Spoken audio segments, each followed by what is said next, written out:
Hello दोस्तों, नमस्कार। स्वागत है आप सभी का एसकेसी क्लासेस यूट्यूब चैनल में। अपने ओल्ड क्वेश्चंस पेपर सीरीज चल रही थी और आपकी टेस्ट सीरीज चल रही थी। उसी के अंतर्गत आज बहुत सारे कमेंट्स आ रहे थे कि एनईपी 2020 के ऊपर वीडियो लेके आओ। तो आज मैं आप सबके सामने एनईपी 2020 जो कि नेशनल एजुकेशन पॉलिसी है अपने 2020 में आई, यानी कि नई शिक्षा नीति 2020 पे आज मैं मोस्ट इम्पोर्टेंट क्वेश्चंस लेके आया हूँ। और ये अभी एग्जाम्स के अंदर पूछे गए क्वेश्चंस है इसके अंदर, और मुझे नहीं लगता है कि एक भी क्वेश्चंस आपके इस टॉपिक में से बाहर जाने वाला है। ठीक है ना, जितने क्वेश्चंस बनने थे उतने क्वेश्चंस मैं लेके आया हूँ। ठीक है, और इन क्वेश्चनों को आप अच्छी तरीके से देखिएगा, आपके नेशनल एजुकेशन पॉलिसी पूरी हो जाएगी। ठीक है ना, ये इस बार नया टॉपिक जो जोड़ा है आपके रीट के अंदर। तो देखिए, शुरू करने हैं क्लास को। क्लास की शुरुआत करने से पहले एक बार अपने सभी दोस्तों को क्लास को शेयर कर दीजिए, और अगर अब आपने सब्सक्राइब नहीं किया तो चैनल को सब्सक्राइब जरूर कीजिए। ठीक है दोस्तों, शुरुआत करते हैं आज की क्लास की। एक आपने अगर टेस्ट सीरीज ज्वाइन नहीं कर रखी है तो आप अभी जाइए, प्री टेस्ट सीरीज चल रही है एसकेसी क्लासेस के ऑफिशियल टेलीग्राम चैनल को ज्वाइन कीजिए। वहाँ पे आपको शाम को 6 बजे टेस्ट सीरीज डाली जाती है। आज शाम को 6 बजे टेस्ट सीरीज डाला जाएगा, उसको देने के लिए आप एसकेसी क्लासेस के ऑफिशियल टेलीग्राम चैनल ज्वाइन कीजिए। लिंक डिस्क्रिप्शन में आपको मिल जाएगी, और आप सर्च करके भी कर सकते हो, @ लगा के एसकेसी क्लास लिखना, वहाँ पे आ जाएगा। ठीक है दोस्तों, एनईपी 2020 शुरुआत करते हैं पहले क्वेश्चन से। पहला क्वेश्चन क्या कहता है, देखिए कि एनईपी नेशनल एजुकेशन पॉलिसी 2020 नई शिक्षा नीति 2020 किसने तैयार करी है। मोस्ट इम्पोर्टेंट क्वेश्चन है। अगर एनईपी 2020 से क्वेश्चंस बनते हैं तो पहला ही क्वेश्चन यही बनता है कि यह शिक्षा नीति किस समिति के द्वारा तैयार की गई। ठीक है ना, जैसे अपने आरटी 2009 की बात करते हैं तो उसको किसने तैयार किया था, 2005 को किसने तैयार किया था। तो देखिए 2020 कोठारी समिति, के कस्तूरी रंगन समिति, SR रंगनाथन या फिर केंद्रीय माध्यमिक शिक्षा बोर्ड। तो ये जो है 2020 एनईपी के कस्तूरी रंजन समिति द्वारा तैयार की गई है। फिर देखिए अगला क्वेश्चन है, एनईपी 2020 के अध्यक्ष कौन है, और इसके अध्यक्ष कौन है। तो इसके अध्यक्ष थे डॉक्टर के कस्तूरी रंजन, इसके अध्यक्ष थे, और इन्हीं के नाम पर के कस्तूरी रंजन समिति का गठन हुआ था। ठीक है ना, ये आंसर हो जाएगा इसका। सारे क्वेश्चंस बहुत ही मोस्ट एंड इम्पोर्टेंट क्वेश्चंस है। अगला देखिए, जीडीपी का कितना प्रतिशत केंद्र सरकार द्वारा नई शिक्षा नीति 2020 में खर्च किया जाएगा। ठीक है, केंद्र सरकार द्वारा जीडीपी का कितना प्रतिशत खर्च किया जाएगा, यानी कि 12%, 6%, 75% या फिर 4%। तो देखिए जीडीपी का 6% जो है वो अब 2020 के एनईपी के अंदर खर्च किया जाएगा। ठीक है, ये इनका टारगेट था, और ये टारगेट तैयार किया था के कस्तूरी रंजन समिति द्वारा। ठीक है, बढ़ते हैं अगले क्वेश्चन पे। अगला क्वेश्चन कहता है कि भाई पाठ्यक्रम को छात्र के संज्ञानात्मक विकास के अनुसार 4 चरणों में विभाजित किया गया है, इसका सही अनुक्रम क्या है। ठीक है, 4 चरणों में किया गया है। ठीक है ना, 5+3+3+4। ठीक है, ये 4 चरण है। ठीक है, इनको अपने को सही अनुक्रम में बताना है। तो प्रथम चरण होता है आपके मूलभूत चरण, द्वितीय होता है प्रारंभिक चरण, फिर होता है मध्य चरण और माध्यमिक चरण। ये चारों चरण इसके क्रम पे हैं। चारों चरणों का क्रम निर्धारण है, 1 नंबर ऑप्शन करेक्ट आंसर हो जाएगा। आप लिखते जाना बुक्स के किताब के अंदर, आपके नोट्स के अंदर। ठीक है, मूलभूत चरण, प्रारंभिक चरण, मध्य चरण और माध्यमिक चरण। ठीक है, नेक्स्ट क्वेश्चन देखिए आप, शिक्षा नीति 2020 में 10+2 शिक्षा का नया पैटर्न क्या है। तो अभी बताया मैंने, नया पैटर्न पहले 10+2 था। ठीक है, आरटी 2009 के अंदर।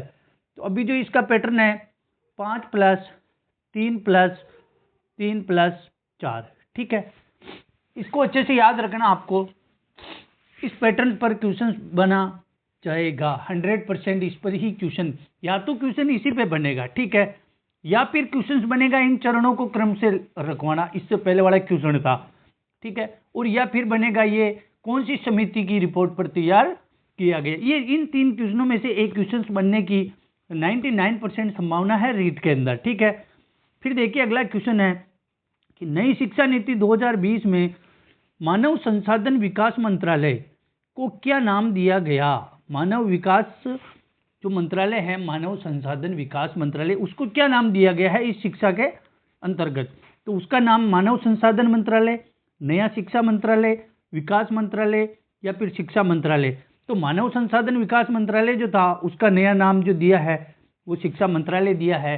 तो ये नया नाम कब दिया, नई शिक्षा नीति 2020 के अंतर्गत दिया गया है, ठीक है। देखिए अगला क्वेश्चन, नई शिक्षा नीति में 2020 में सबसे पहले 5 सालों में, ठीक है, पहले 5 साल बताए ना, पैटर्न 5+3+3+4 है, इसको अच्छे से याद रखना। इसी पैटर्न पे पूरी नेशनल एजुकेशन पॉलिसी चलेगी, ठीक है। तो 5 सालों में कौन सी अवस्था कहा जाता है, शुरू के 5 सालों को कौन सी अवस्था कहा जाता है, ठीक है, तो उसको अपन कहेंगे फाउंडेशन स्टेज, ठीक है। अभी क्वेश्चन आया था ना ऊपर यहाँ पे मूलभूत चरण, तो इस मूलभूत चरण को अपन क्या बोलेंगे, मूलभूत चरण को क्या बोलेंगे, नींव चरण या फिर फाउंडेशन स्टेज इसको बोला जाएगा, ठीक है ना। ये पीडीएफ मैं आपको टेलीग्राम पे उपलब्ध करवा दूंगा, कोई दिक्कत नहीं है। कल या परसों तक टेलीग्राम पे ये पीडीएफ बनवा के इसका रंगीन प्रिंट करवा के मैं डलवा दूंगा, ठीक है, अच्छे से, कोई दिक्कत नहीं है, ठीक है। नींव चरण फाउंडेशन स्टेज हो जाएगा, ठीक है ना। फिर देखिए नेक्स्ट क्वेश्चन है, नई शिक्षा नीति में कौन सा विकास पाठ्यक्रम किस वर्ग से शुरू होगा। कौशल विकास का जो पाठ्यक्रम है वो किस वर्ग से शुरू होगा, कक्षा 6 से, 7 से, 10 से या कक्षा 12 से। तो कौशल विकास का पाठ्यक्रम कक्षा 6 से शुरू हो जाएगा, ठीक है ना। कक्षा 6 से आपको सब्जेक्ट लेने की अनुमति मिल जाएगी, ठीक है। पर्सनली कौशल विकास, पर्सनली आप एक सब्जेक्ट चूज कर सकोगे, ठीक है। फिर बात करते हैं अगले क्वेश्चंस की।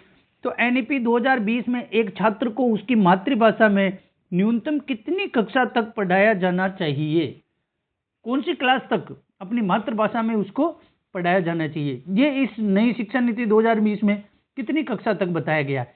तो देखिए 2000 पहले जो अपनी मातृभाषा में था ना, पहले से 8वीं था, ठीक है, लेकिन अभी मातृभाषा की अगर बात करते हैं तो कक्षा 1 से लेकर कक्षा 5 तक की शिक्षा जो है मातृभाषा के अंदर पढ़ाई जाएगी। ये जो बात करती है नई शिक्षा नीति 2020 पॉलिसी, इसकी बात करती है, कक्षा 5 तक मातृभाषा में इसका शिक्षण करवाया जाएगा। फिर देखिए एनईपी का फुल फॉर्म क्या है, तो पहले ही बता चुका हूँ, नेशनल एजुकेशन पॉलिसी। क्या हो जाएगा, नेशनल एजुकेशन पॉलिसी, इसका फुल फॉर्म है नेशनल एजुकेशन और पॉलिसी। याद रखना, फुल नाम पे क्वेश्चंस पूछा जा सकता है। तो और हिंदी में इसको बोला जाएगा नई शिक्षा नीति 2020 के कस्तूरी रंजन समिति द्वारा इसका प्रतिपादन किया गया।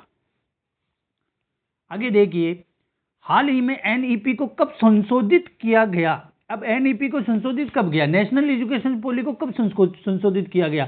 देखिए इसको नेशनल एजुकेशन पॉलिसी को संशोधित करके ही तो 2020 में इसको अपने समक्ष रखा गया, ठीक है, 2020 में। इसका मतलब इसका संशोधन 2020 के अंदर हुआ, इसीलिए इसको नई शिक्षा नीति बोलते हैं, न्यू एजुकेशन पॉलिसी इसीलिए बोलते हैं, ठीक है ना। एनईपी न्यू एजुकेशन पॉलिसी 2020 में इसको संशोधन करके के कस्तूरी रंजन समिति द्वारा प्रस्तुत किया गया, ठीक है ना। अगला क्वेश्चन देखिए कि एनईपी 2020 में कितने नंबर की राष्ट्रीय शिक्षा नीति है। अब ये नेशनल एजुकेशन पॉलिसी जो है, ठीक है, 2020 कौन से नंबर की राष्ट्रीय शिक्षा नीति है, ठीक है, राष्ट्रीय शिक्षा नीति कौन से नंबर की है ये, तो ये देखिए आपके तीसरे नंबर की राष्ट्रीय शिक्षा नीति है। पहली 1986, ठीक है, फिर अपने 2009 और ये अभी तीसरी चल रही 2020, तो ये तीसरी शिक्षा नीति है, ध्यान रखना अच्छे से। अगला क्वेश्चन है, भारत में अब तक शिक्षा नीति किस वर्ष आई है। अब तक शिक्षा नीति कौन कौन से वर्ष में आई है, तो देखिए 1968 पहली शिक्षा नीति, दूसरी 1986, तीसरी 1920, यानी कि उपयुक्त सभी इसका आंसर हो जाएगा। पहली शिक्षा नीति 1968 है, ध्यान रखना 1968 है। दूसरी शिक्षा नीति 1986 है और तीसरी शिक्षा नीति 2020 है। तीनों शिक्षा नीतियों को अच्छे से याद रखना, ठीक है ना। तो कितनी शिक्षा नीतियां हो चुकी है अब तक? 3 हो चुकी है, 1968, 1986 और 2020, ठीक है। भारत में कितने वर्षों के बाद नई शिक्षा नीति लागू की गई? अब कितने वर्षों की बात कर रहा है, तो अपने को पता है इससे पहले 1986 में आया था, ठीक है। तो अगर 1986 से देखा जाए अब तक कितने वर्ष हो रहे हैं, तो 34 ईयर्स हो रहे हैं। कितने ईयर्स हो रहे हैं? 34, यानी 34 वर्ष बाद एक नई शिक्षा नीति लागू की गई है भारत सरकार द्वारा, ठीक है। 34 वर्ष आंसर हो जाएगा। ये सिंपल सी क्वेश्चंस है, कोई ज़्यादा नहीं है। एक बार आप पढ़ोगे, 1-2 बार रीडिंग मार लेना, तब तक आपके ये ऑब्जेक्टिव क्वेश्चन से ही तैयार हो जाएगी एनईपी। राष्ट्रीय शिक्षा नीति 2020 में किस वर्ग से व्यावसायिक कक्षाएं शुरू हो जाएगी? बताया ना मैंने, कौशल विकास कक्षाएं। कक्षा 6 से शुरुआत हो जाएगी इसकी, व्यावसायिक कक्षाएं कक्षा 6 से इसकी शुरुआत हो जाएगी। जैसे पहले सब्जेक्ट चूज करते थे 11th-12th में, आपके कक्षा 6 से ही सब्जेक्ट चूज का ऑप्शन मिल जाएगा, ठीक है। कक्षा 6 इसका सही आंसर रहेगा। राष्ट्रीय शिक्षा नीति 2020 में छात्र और शिक्षक का अनुपात क्या रखा गया है? छात्र शिक्षक का अनुपात क्या रखा गया है? देखिए, इसका जो सामान्य तौर पर अनुपात देखें तो वो 30:1 है, ठीक है। लेकिन जब विकलांग बच्चों की बात आती है, पिछड़े बच्चों की बात आती है, तो उस जगह अगर पूछा जाए राष्ट्रीय शिक्षा नीति 2020 में विकलांग बालकों हेतु छात्र शिक्षक का अनुपात कितना रखा गया है, तो उस जगह आपके हो जाएगा 25:1, यानी 25:1। लेकिन इस क्वेश्चन का जो छात्र शिक्षक अनुपात सामान्य तौर पे पूछा जा रहा है, तो 30:1 इसका राइट आंसर रहेगा। क्या रहेगा? 30:1 इसका राइट आंसर हो जाएगा, ठीक है दोस्तों। अगले क्वेश्चन पे बढ़ते हैं। राष्ट्रीय शिक्षा नीति 2020 के अनुसार राष्ट्रीय मूल्यांकन केंद्र किसके लिए बनाया गया? अब राष्ट्रीय मूल्यांकन केंद्र, अब केंद्र की जब भी बात आए, मैं पहले बता चुका हूं आपको, आरटी 2009 हो, 1986 हो, 2005 पाठ्यचर्या हो, 1968 नीति हो, या फिर 2020 हो, इन सब के लिए जब भी केंद्र की बात आती है तो केंद्र बिंदु हमेशा बच्चों के लिए होता है। केंद्र बिंदु में हमेशा बच्चे ही आते हैं, ठीक है। अच्छे से याद रख लेना इस चीज को, जब भी मूल्यांकन केंद्र की बात आए, ठीक है, शिक्षण केंद्र की बात आए, विद्यालय केंद्र की बात आए, शिक्षण विधियों में केंद्र की बात आए, तो जब भी हमेशा बच्चे ही होंगे, स्टूडेंट ही होंगे। फिर बात करेंगे अगले क्वेश्चंस को। देखिए, अगला क्वेश्चन है, छात्रों के आकलन के लिए राष्ट्रीय मूल्यांकन केंद्र बनाया गया है, जिसका नाम क्या है? राष्ट्रीय मूल्यांकन केंद्र जो बनाया उसका नाम क्या है? दीक्षा, परख, एनपीएस और एनसीईआरटी। देखिए, राष्ट्रीय मूल्यांकन केंद्र द्वारा जो नाम दिया गया है आकलन के लिए, परख, क्या नाम दिया गया है उसको? राष्ट्रीय मूल्यांकन केंद्र परख, क्या नाम है उसका? परख उसको कहा जाता है, ठीक है। अगले क्वेश्चंस को देखते हैं। परख राष्ट्रीय शिक्षा नीति 2020 में शामिल एक राष्ट्रीय मूल्यांकन केंद्र है। परख में पी का क्या अर्थ है? अब परख में पी का क्या अर्थ है? देखिए, परख के अंदर पी का अर्थ होता है परफॉर्मेंस। क्या होता है? परफॉर्मेंस, ठीक है। पी का अर्थ होगा इसके अंदर परफॉर्मेंस, ठीक है ना। अच्छे से याद रखना। अभी इसकी फुल फॉर्म बताऊंगा मैं आखिरी में, आपको टेंशन ना ले, जो जो शब्द होंगे उसकी फुल फॉर्म बता दी जाएगी। वैसे क्वेश्चन से आ जाएगा, अभी क्वेश्चंस में ही बताएंगे तो अच्छे से आपको याद हो जाएगा। देखिए, दीक्षा पोर्टल किससे संबंधित है? दीक्षा पोर्टल किससे संबंधित है? ठीक है, किसके कौशल को विकसित करने के लिए संबंधित है? दीक्षा पोर्टल जो है शिक्षकों के कौशलों को, किसको? शिक्षक जो होते हैं, शिक्षकों के कौशल को विकसित करना दीक्षा पोर्टल का मेन उद्देश्य होता है। किसका उद्देश्य क्या होता है? देश में शिक्षकों के कौशल को विकसित करना ही दीक्षा पोर्टल का मुख्य उद्देश्य रखा गया है। इस चीज को आप अच्छे से गठन बटा लेना, ठीक है, जहन में बिठा लेना। ये क्वेश्चंस पूछा जाने योग्य हैं, मैं कह रहा हूँ IMP लिख दो इस पर, इंपॉर्टेंट क्वेश्चंस, ठीक है। दीक्षा पोर्टल किससे संबंधित है? तो शिक्षकों के कौशल को विकसित करना इसका मुख्य उद्देश्य रखा गया है। बात करते हैं नेक्स्ट क्वेश्चंस की। राष्ट्रीय शिक्षा नीति 2020 में निम्न में से कौन सा कथन प्रस्तावित है? तो क्या विद्यालयों को बच्चों की अंग्रेजी भाषा की प्रथम भाषा के रूप में सीखने और बोलने के लिए प्रोत्साहित करना। देखिए, प्रथम भाषा अंग्रेजी की बात नहीं हुई है, यहाँ प्रथम भाषा मातृभाषा की बात हुई है। फिर बात का ये कथन गलत है। फिर बात करते हैं, अपनी मातृभाषा में शिक्षित होना शैक्षिक और प्रौद्योगिकी उन्नति में बाधक नहीं होता है। ठीक है, बाल विद्यार्थियों के लिए बहुभाषी होने में उच्च संज्ञानात्मक लाभदायक है। बिल्कुल करेक्ट बात है। ठीक है, बाल अपराधियों के लिए बहुभाषी होने में उच्च संज्ञानात्मक लाभप्रद है। द्विभाषी उपागम विद्यार्थियों में उलझन कभी पैदा नहीं करेगा। यहाँ सी ऑप्शन आपके करेक्ट आंसर हो जाएगा। फिर नेक्स्ट क्वेश्चन देखते हैं, राष्ट्रीय शिक्षा नीति 2020 के अनुसार आकलन के क्या उद्देश्य हैं। देखिए, 4 उद्देश्य दे रखे, उनको अपने को अच्छे से पढ़ना है कि सीखने की स्तर को सुनिश्चित करने के लिए विद्यार्थियों में तनाव उत्पन्न करना और डर पैदा करना और तनाव उत्पन्न करना किसी नेशनल एजुकेशन पॉलिसी में नहीं लिखा हुआ है। बच्चों में कभी भी तनाव उत्पन्न नहीं किया जाएगा, डर उत्पन्न नहीं किया जाएगा। ये कथन बिल्कुल गलत है। पहला कथन बिल्कुल गलत है, अच्छे से याद रख लेना आप। ठीक है, ये गलत हो जाएगा। फिर बात करते हैं, अध्यापन अधिगम क्रियाओं को दोहराना। बिल्कुल, अध्यापन अधिगम क्रियाओं को दोहराया जाएगा, अभ्यास करवाया जाएगा। अधिगम और विकास को अनुकूलित बनाया जाएगा। कक्षा के अंदर और बाहर विद्यार्थियों को समर्थन देना, ये भी करेक्ट है। तो यहाँ दूसरा, तीसरा और चौथा तीनों जो है बिल्कुल करेक्ट हो जाएंगे। तो ऑप्शंस में देखिए, दूसरा, तीसरा, चौथा, सी ऑप्शन यहाँ राइट आंसर हो जाएगा।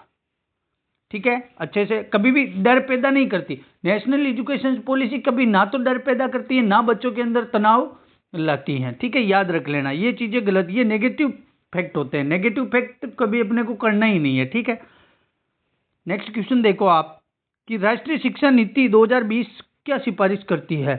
क्या सिफारिश करती है? एक भाषा नहीं, एक भाषा की बात नहीं करती है। बहुभाषावाद पर यह आधारित है।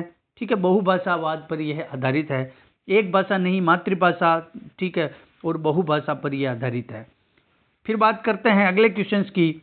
अगला क्वेश्चन है, राष्ट्रीय मूल्यांकन केंद्र परख का उद्देश्य क्या है। तो परख का उद्देश्य क्या होता है? प्रश्न सेट करना, परीक्षा आयोजित करना इसका उद्देश्य नहीं है। बोर्ड परीक्षा के लिए प्रश्न पत्र भी नहीं है, और यूजीसी के लिए प्रश्न पत्र बनाना परख का कार्य नहीं है। ठीक है ना, परख का कार्य जो है वो मानदंड, मानक और दिशा निर्देशों को निर्धारित करना होता है। ठीक है, बी ऑप्शन यहाँ करेक्ट हो जाएगा। मानदंड, मानक, दिशा निर्देश निर्धारित करना परख का उद्देश्य कहलाएगा। फिर नेक्स्ट क्वेश्चन देखिए आप। अगला क्वेश्चन है, एनईपी 2020 के अनुसार एबीसी क्या है।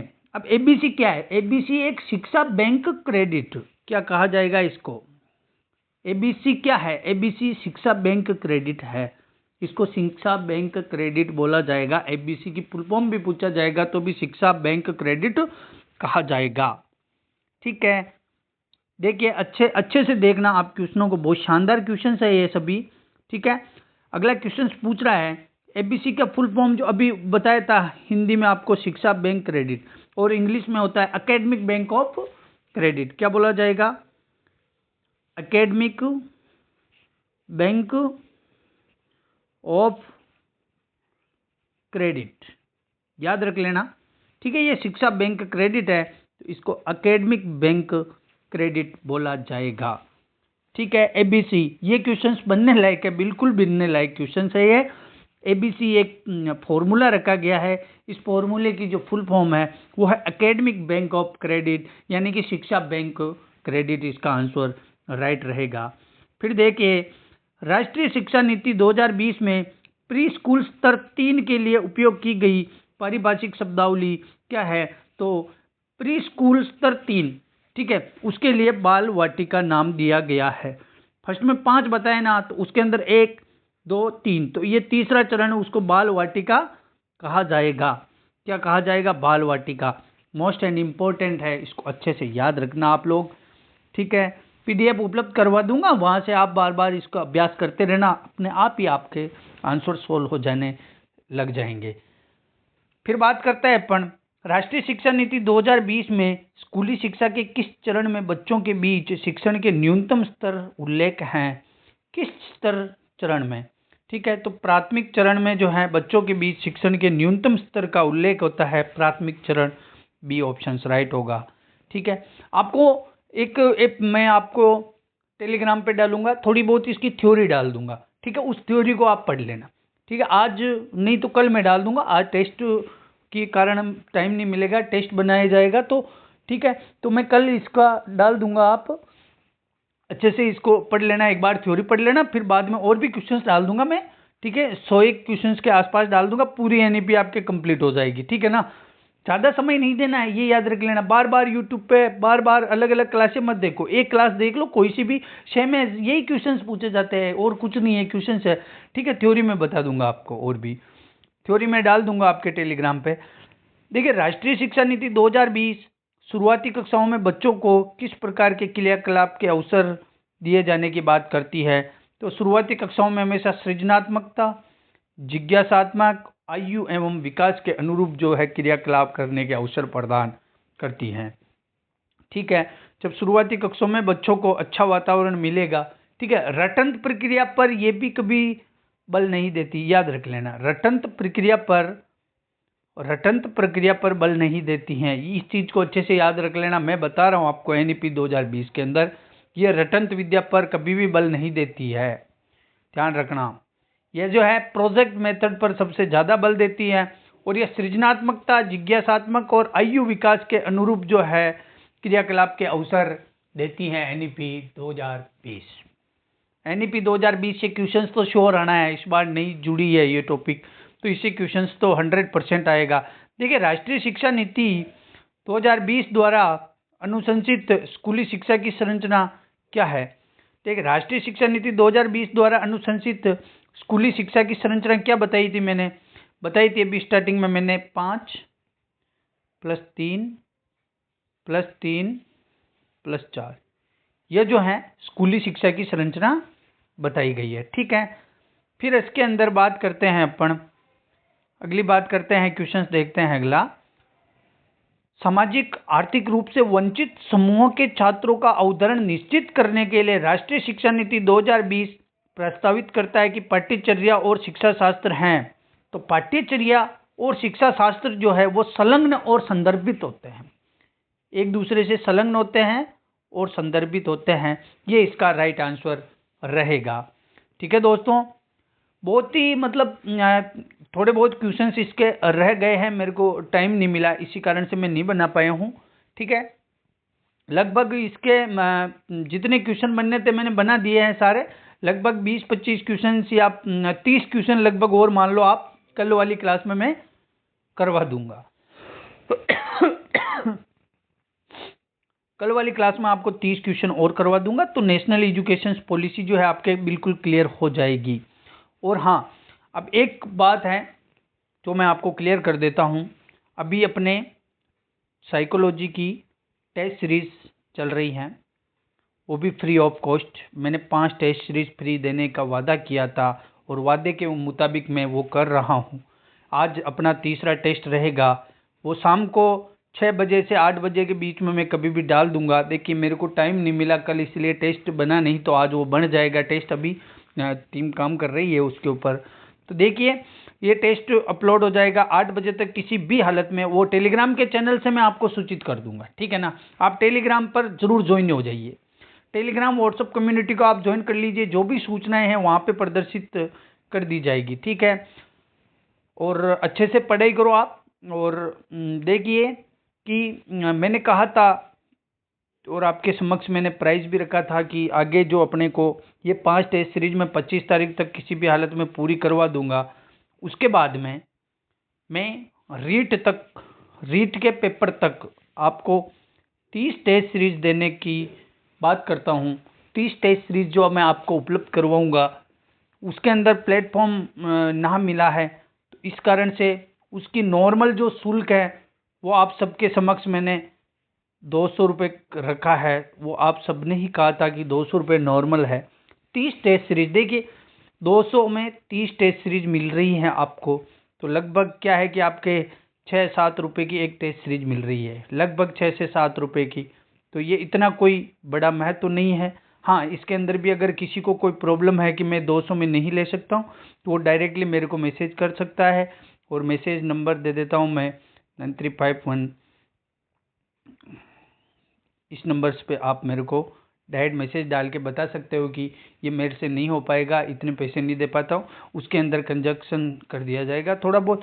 लेकिन निर्धारित और सामान्य शुल्क है 200 रुपये, ना कोई मैं 1000, 1500, 5-5 हज़ार, 2-2 हज़ार, 3-3 हज़ार बड़ी बड़ी कोचिंग्स ले रहे हैं तो उनके अनुरूप बात नहीं करता हूँ। और आपको 30 टेस्ट सीरीज दूंगा मैं, कम से कम 30, और उससे ज़्यादा अगर मेरे से हुआ तो उससे ज़्यादा 50 तक भी कर सकता हूँ मैं, कोई दिक्कत नहीं है। एक ही बार आप स्लॉट्स बुक करवाइए, मेरे को मैसेज डाल दीजिएगा, आपके स्लॉट्स बुक हो जाएंगे। अगर आप 25 तारीख पहले पहले बुक करवाते हो तो आपके 200 रुपये में बुक हो जाएगी, नहीं तो उसके बाद में जो है आपके इसकी फ़ीस वापस बढ़ा दी जाएगी। ये आप अच्छे से याद रख लेना, बाद में इसकी फ़ीस निर्धारित नहीं रहेगी, बढ़ा दी जाएगी, ये याद रख लेना। और हाँ, जो बच्चे सभी जो टेस्ट 5 टेस्ट हो जाएंगे, 5 टेस्टों के मैं एक ही साथ डाल दूंगा कि जो बच्चा पहली, दूसरी और तीसरी रैंक लेके आ रहा है उन सबको ये टेस्ट सीरीज बिल्कुल मुफ्त में दी जाएगी। याद रख लेना, बिल्कुल मुफ्त में दी जाएगी, कोई बात नहीं है, उनको मैं मुफ्त में दे दूंगा, ठीक है। बाकी जिसको भी लेनी है 200 रुपये। और टेस्ट सीरीज आपके ये मत सोच लेना कि केवल साइकोलॉजी की है, केवल साइकोलॉजी की नहीं है, उसके अंदर अब आपके साथ में शिक्षण विधियाँ यानी कि TLM टीचिंग मेथड भी मैं आपके टेस्ट सीरीज के अंदर डाल दूंगा, ठीक है। पूरा बहुत ही अच्छा एग्जाम पैटर्न्स पे टीचिंग मेथड्स को करवाने की फुल कोशिश करूंगा। और उनका सॉल्यूशन आप सोच लोगे कि यूट्यूब पे करवा दिया जाएगा, तो नहीं, टेस्ट सीरीज का सॉल्यूशन इतना समय नहीं है कि यूट्यूब पे करवाया जाए, ठीक है। अभी तो 5 फ्री टेस्ट सीरीज चल रही है, इसीलिए यूट्यूब पे करवा रहा हूँ मैं, बाद में नहीं हो पाएगा मेरे से, ठीक है। फिर भी कोशिश करूंगा कि मैं एक आध टेस्ट सीरीज का सोल्यूशन करवा दूं। अगर आपको टेस्ट सीरीज अभी ज्वाइन करनी है तो आप मेरे को मैसेज किया, आपको 200 रुपये में स्लॉट बुक हो जाएगा। और थोड़ा बहुत फिर भी आप मानते हो कि नहीं सर कंजक्शन चाहिए, तो फिर ठीक है, मेरे से बात कर लेना आप, ठीक है, कोई दिक्कत नहीं है। पढ़ाई करो, और यहाँ से नहीं लेना टेस्ट सीरीज, आप कहीं से भी लो, लेकिन टेस्ट सीरीज ज़रूर ले लेना। उससे क्या कि आपका अभ्यास होता रहेगा, आपकी सब्जेक्ट पर आपकी मजबूती बनी रहेगी, ठीक है। टेस्ट सीरीज बहुत ही आवश्यक होती हैं, ठीक है। और पुराने क्वेश्चंस पेपर बेसिस जो टेस्ट सीरीज बन रही है वही ज्वाइन करना, अनावश्यक क्वेश्चंस जहाँ बन रहे हो वो टेस्ट सीरीज ज्वाइन मत करना, प्लीज प्लीज प्लीज, ठीक है। हीन भावना महसूस हो ऐसी टेस्ट सीरीज कभी ज्वाइन नहीं करनी है जहाँ बड़े बड़े क्वेश्चंस ही डाले जाते हैं, ठीक है। आपको कंफ्यूज करने के लिए क्वेश्चंस डाले जाते हैं, आपको हीन भावना महसूस करवाई जाती है कि 30 में से आपके 5-7 क्वेश्चन सही होंगे, फिर आप अपने आप में को कमज़ोर समझने लगोगे कि मेरे को तो कुछ नहीं आता है। ऐसा नहीं होता है। 30 में से एग्जाम्स के अंदर 10 क्वेश्चन नॉर्मल होते हैं, 10 मध्यम होते हैं, 10 कठिन। कठिन तो वैसे देखा जाए तो 5 क्वेश्चन भी नहीं होते हैं, ठीक है। तो ऐसा एग्जाम्स पैटर्न होता है। ये नई शिक्षा नीति की आज बात करी थी हमने, नई शिक्षा नीति को मैंने आज बता दिया आपको, ठीक है। अच्छे से याद कर लेना, के कस्तूरी रंजन समिति, नई शिक्षा नीति, ABC की फुल फॉर्म क्या है, ABC को क्या कहा जाता है, ठीक है। और GDP जो है वो कितने % का खर्च करने का रखा गया था प्रस्ताव, और इसके चारों चरण है, चारों चरणों का क्या नाम है, क्रम क्या है, 5+ और पॉलिसी क्या है, 5+3+3+4 जो है, इसको अच्छे से याद रख लेना, ठीक है। कल वाली क्लास में और विस्तृत में चर्चा कर लूँगा। ये सारी जो है PDF आपको टेलीग्राम चैनल पे मिल जाएगी, ठीक है दोस्तों। मिलते हैं अगली क्लास में। शाम को टेस्ट जरूर सभी लोग दीजिएगा, टेस्ट सीरीज ज्वाइन कीजिए और सभी फ्री टेस्ट का लुत्फ लीजिए, ठीक है। Thank you.